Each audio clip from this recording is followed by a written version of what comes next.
What's up, everyone? This is Dr. Webb here. In this video, I'm going to talk about what is the hardest parts of residency. I've been getting a lot of questions when people are inquiring about how is residency life, what's it like to be a resident, is it hard, how many hours did you work. In this video, I'm going to talk to you guys all about that and tell you what I think is the hardest part of residency. Stay tuned.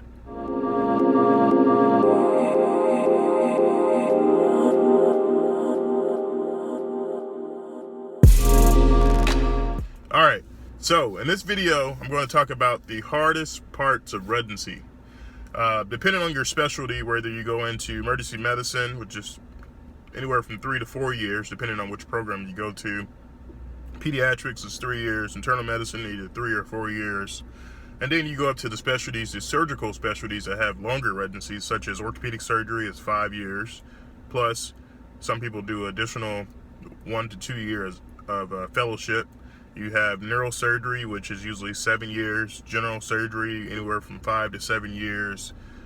Cardiothoracic surgery, anywhere from 5 to 7 years. Interventional radiology, 5 to 6 years. What is the hardest part of residency? Someone asked me that question, and I thought about it. There's a lot of hard parts of residency, but I think the hardest part is actually managing or balancing work and life, and also managing everything that you're required to do. In your last years of medical school, in your 3rd and 4th years of medical school, you're a student doctor, so you wear your short white coat and you go into the hospital and you follow doctors around to learn how to take care of patients. But once you become a resident, that changes a lot of things. I have a video about the transition from medical school to intern year, and I'll put that right up here for you guys. Definitely check out that video. But I think the hardest part is actually just managing everything. That kind of starts day one of residency, July 1st of every year. You have new residents that start in the hospital. That's a big transition from going from medical school to residency, because in medical school they kind of baby you. Oh, you can only take care of and follow maybe 2 patients. If you're a 4th year and you're acting intern year in 4th year medical school, maybe 3 patients. But as an intern, there's no limit of how many patients that you can take care of. At some points, at some parts of residency, I've had a list of 60, 70 patients that I was responsible for, that the nurses could call me at any point during the day or nights, and I had to take care of those patients. So they had chest pain, you had to go see them and get an EKG, chest x-ray, troponin, CKMB, and then do all that stuff, kind of work them up for any type of cardiac event. But that was probably the most difficult transition, going from medical student to an intern. And then you have lots of other things as a resident you're responsible for, including research.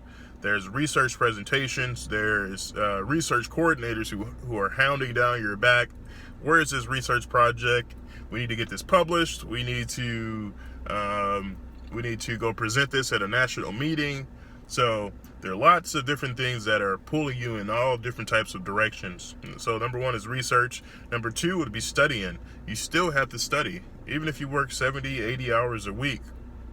And then you're leaving work at 10 p.m. one night, and then you have a surgery the next morning. If you're a surgery resident, at 7 a.m. or 6:30 a.m., you need to go home and learn how to do that surgery, because especially as a chief resident or upper level, you're going to be responsible for every parts of that operation, from the time that patient gets into the operating room to the time that they leave.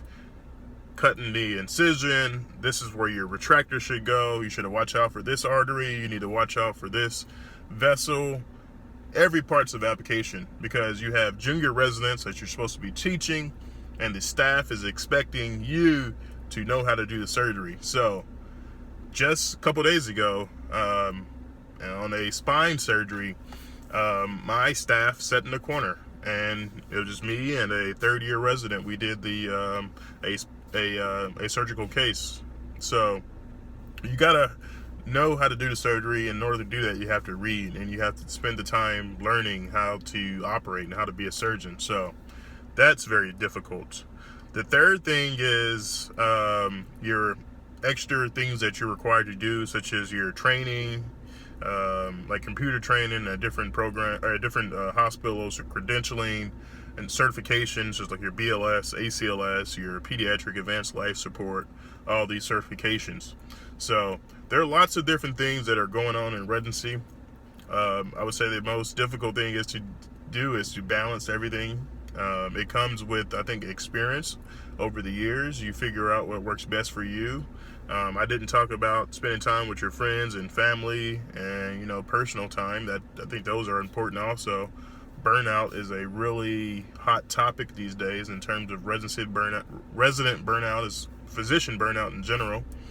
There have been a lot of reports lately of medical students as well as residents who have committed suicide. So you have to practice some self-care, and that comes with experience also, and how you balance both of those. But it's difficult.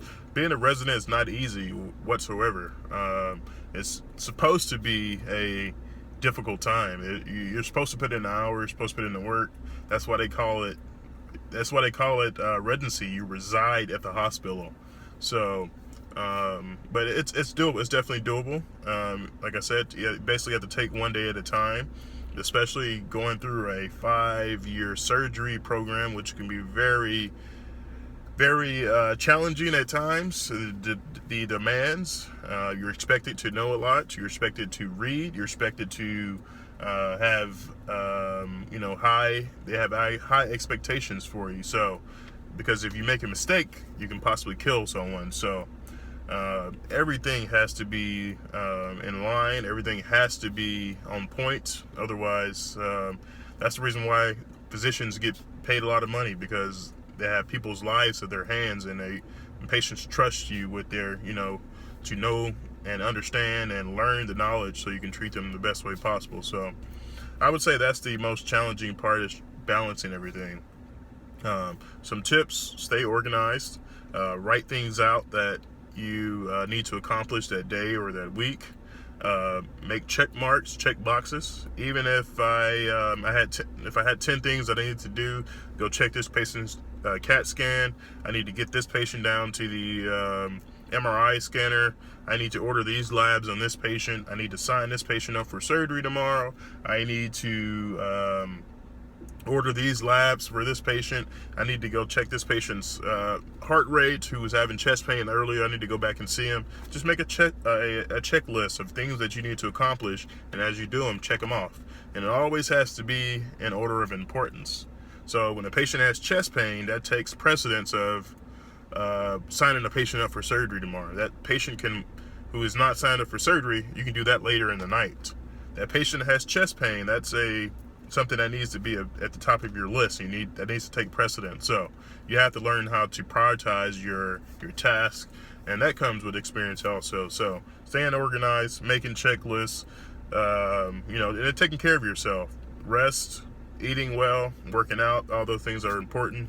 You don't want to neglect those things. Otherwise, what's the point of learning all this knowledge and working all these hours if you're gonna do your body harm and not live long? So you have to definitely take care of yourself. This is Dr. Webb. Thank you guys for watching this video. Make sure you subscribe, as I'll be posting new videos every week, so you don't want to miss these videos. We'll see you next time.